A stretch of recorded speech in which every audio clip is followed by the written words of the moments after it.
আসসালামু আলাইকুম। আশা করি আপনারা সবাই ভালো আছেন। আমরাও খুব ভালো আছি। সকাল সকাল ঘুম থেকে উঠে দেখেন বাইরে চলে আসলাম। বাইরে কিন্তু অনেকটা রোদ উঠেছে। তো সকাল সকাল বলতে এখন বেলা প্রায় 10টা বেজে গেছে। সকালে নাস্তা হয়ে গেছে। নাস্তা করে বাইরে চলে আসলাম। তো এখানে চীনা হাঁসগুলো সব রোদ পোহাতে ঠান্ডার মধ্যে বসে আছে। গ্রামে কিন্তু ভালোই শীত পড়েছে।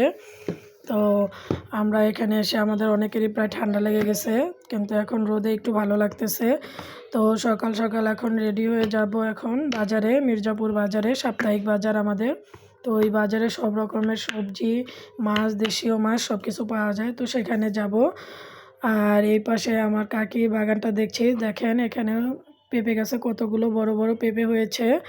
তো এখন রেডি হয়ে গেছি, মেয়েকে আম্মুর কাছে রেখে এখন আমি আর আপনার ভাইয়া বাজারে যাব। বাজার থেকে বাজার করে নিয়ে আসবো। আম্মু দাঁড়িয়ে আছে। তো আমরা এখন বাজারের উদ্দেশ্যে রওনা হব। বাজার থেকে কী নিয়ে আসি দেখতেই পারবেন। তো বাজার থেকে এই বড় গলদা চিংড়িগুলো নিয়ে আসছি। তো গলদা চিংড়িগুলো কিনে নিয়ে আসার পর এগুলো এখন রান্না করব। তো আম্মুকে বলছি রান্না করতে। আম্মু এখানে হলুদ মরিচ মাখিয়ে নিচ্ছে চিংড়ি মাছের গায়ে। তো এর আগে আম্মু ভোলা থেকে আনা রাজহাঁস যেই ভিডিওটা করেছিলাম, সেই ভিডিওটাতে আপনারা সবাই অনেক অনেক ভালোবাসা দিয়েছেন। ইনশাল্লাহ আশা করব এই ভিডিওটাতেও আপনারা আমাকে অনেক অনেক ভালোবাসা দিবেন। আপনাদের সাপোর্ট ছাড়া আমরা কখনোই এগোতে পারবো না। আপনারাও সর্বক্ষণ আমাকে সাপোর্ট করবেন। ইনশাল্লাহ আমিও আপনাদের পাশে থাকব। তো এখানে গরম তেলের মধ্যে আম্মু চিংড়ি মাছটা দিয়ে দিল চিংড়ি মাছ ভাজার জন্য। তো আপনারা সবাই অনেক অনেক সাপোর্ট করেছেন, দেশ বিদেশে যেখান থেকে আমার ভিডিওটি দেখছেন সবাইকে অসংখ্য অসংখ্য ধন্যবাদ।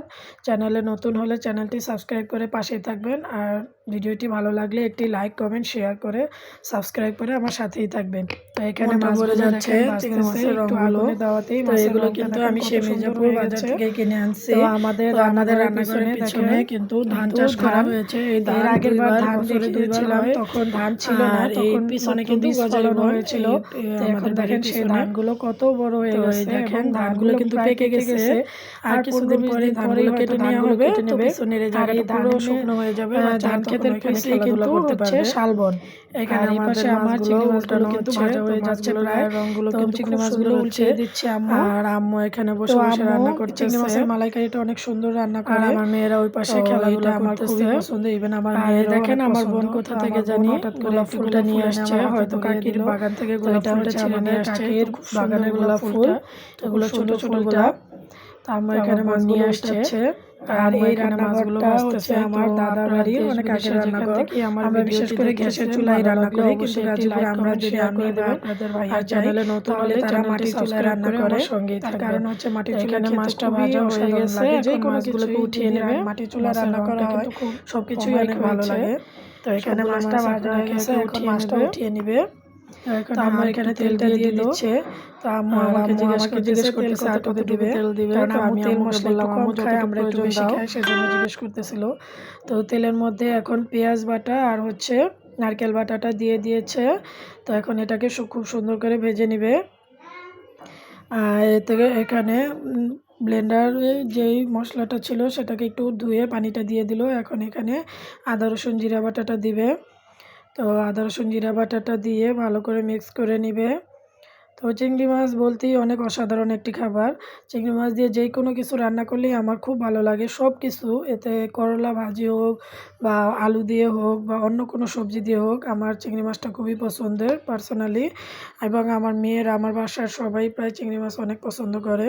তো এই মুহূর্তে কাঁচামরিচটা দিয়ে দিল, অল্প একটু গুঁড়ো মরিচ দিয়ে দিল যাতে রঙটা ভালো আসে। তো এখানে ধনিয়া গুঁড়ো দিয়ে দিয়েছে, স্বাদ মতো লবণ, সব মশলা দিয়ে মশলাটাকে খুব ভালো করে কষিয়ে নিবে।